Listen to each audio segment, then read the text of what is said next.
I get asked all the time how much my 268 rental properties make per month, because how much you collect versus how much you actually put in your pocket is a lot different. So in this video, what I'd like to do is I'd like to run you through my cash flow formula, take you from the top line to the bottom line to show you how much I bring home at the end of every single month for my rental portfolio. Now you're gonna wanna make sure your property's cash flow, but cash flow isn't really that important when you wanna create wealth. It is a piece of the wealth creation process, but it is not a way to create wealth on its own.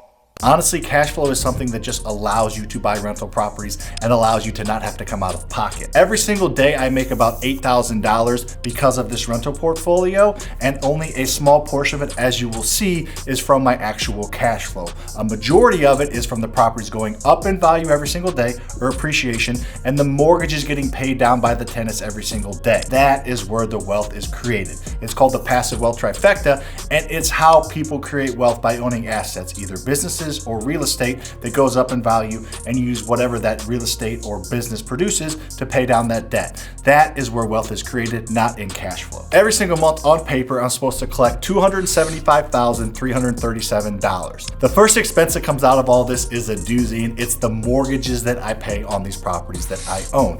As you probably know, that 268 rental properties that I bought them without using any of my own money. I used private lenders and hard money lenders for the initial purchase, but at the end of the day, I got long-term mortgages from small local banks to carry the notes over 25 or 30 years so that I cash flow positively. This is the biggest expense, but it also is a way for me to buy this real estate without using any of my own money. If I paid cash for everything, I would not own very much real estate. Now, I wouldn't have a mortgage, but I wouldn't own very much real estate either. And this number is the same every single month because it's based on the mortgages that I have on these rental properties. That's a pretty big number, and that is the biggest expense when you're talking about the cash flow formulas. The second expense I want to talk about is insurance. Now, you definitely need to have insurance on your rental property. It needs to be occupied rental insurance.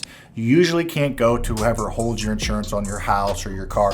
You have to go to someone that specializes in rental property insurance. The best way to find those people is to just look them up online, or to ask other real estate investors what insurance person they use or what insurance broker they use. Now, this is specified insurance that's not quite as much as you would think. However, when you have 268-ish rental properties, it adds up. So you need to have insurance, but you need to have the right insurance. I don't know if you heard, but I did a couple pieces of content on this. We recently had an apartment complex flood this year.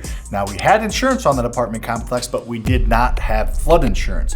There was a crazy storm. It rained like 12 inches in 24 hours here in St. Louis, more than it had rained in the last like hundreds of years. The creek next to the apartment complex actually got kind of a dam put in it with some trees falling over and flooded into our apartment complex. We had $50,000 worth of coverage, but unfortunately it cost us about $200,000. So we had to come out of pocket $150,000 because we did not have the right insurance.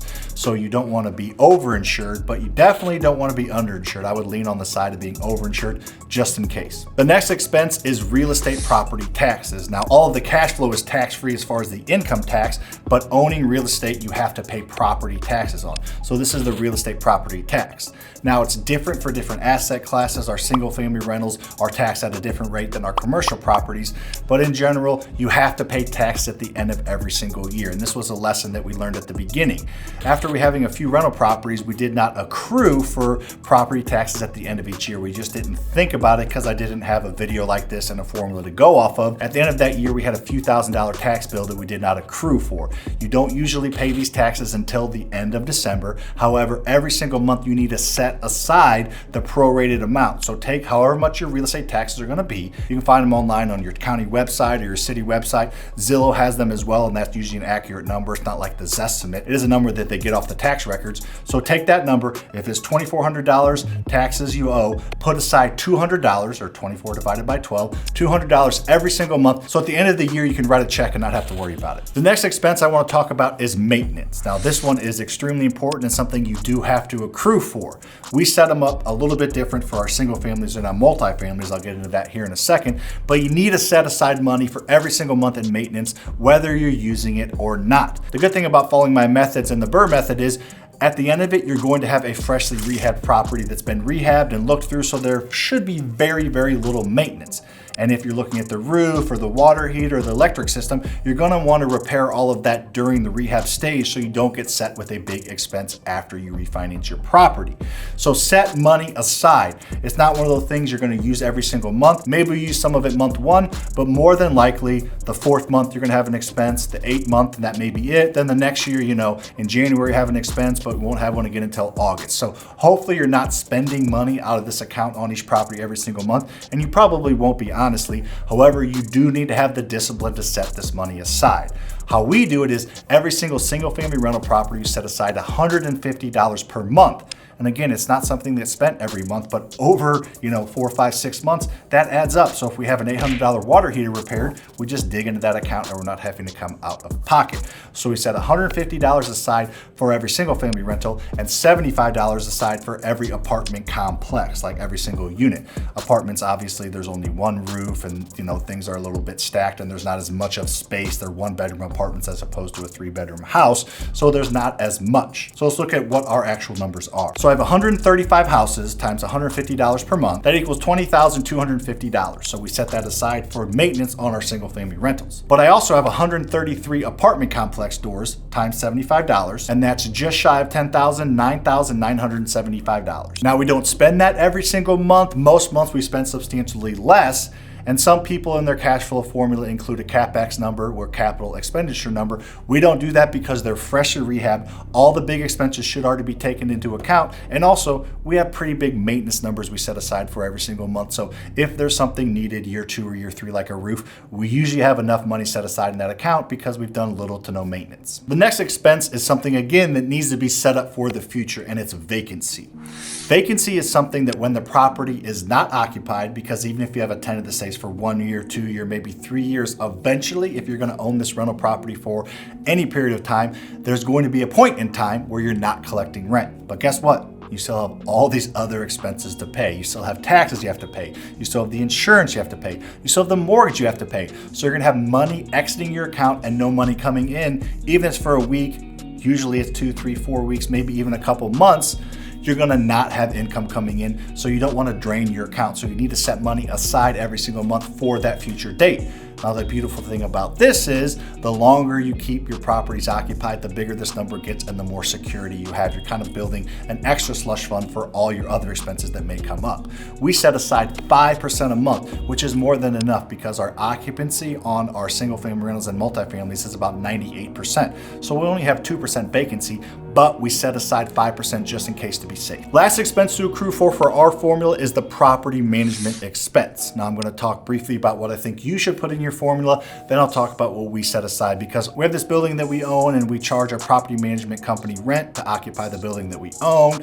We have a CPA and a team to pay, so ours is a little bit different. In general, you'll be safe taking 10% of gross rent and setting that aside for property management. And even if you're managing the properties yourself, I suggest setting 10% aside because you don't want to break even and just cash flow a little bit if you're managing them yourselves, and then you get 5 or 10 down the line and you decide to hire out property management and all of a sudden you're cash flowing negatively.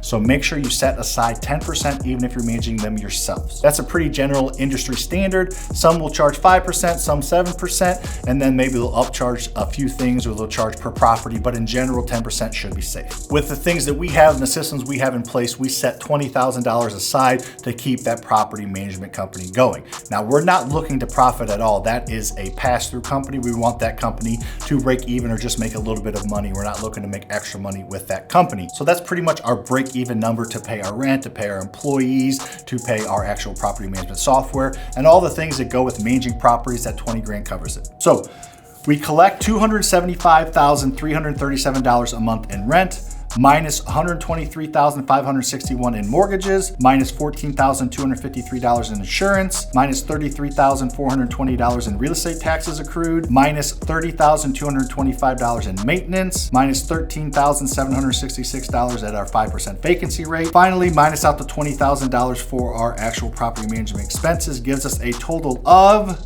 drum roll please, $40,112 a month. Now that is not what we take home every single month. This is just on paper. Most months it's less than that. Some months it's more than that. But in general, it's in that $30,000 to $40,000 range. The real end game in buying rental properties, in my opinion, is wealth creation, and wealth is created through the passive wealth trifecta I talked about earlier. We make $8,000 a day with properties going up in value, 10 paying the mortgage down, and you see a little over $1,000 in actual cash flow. The majority of that comes from appreciation and debt paid out. Hopefully you enjoyed this video. If you did, make sure you're subscribed and check out this video over here to learn more. We talking about freedom?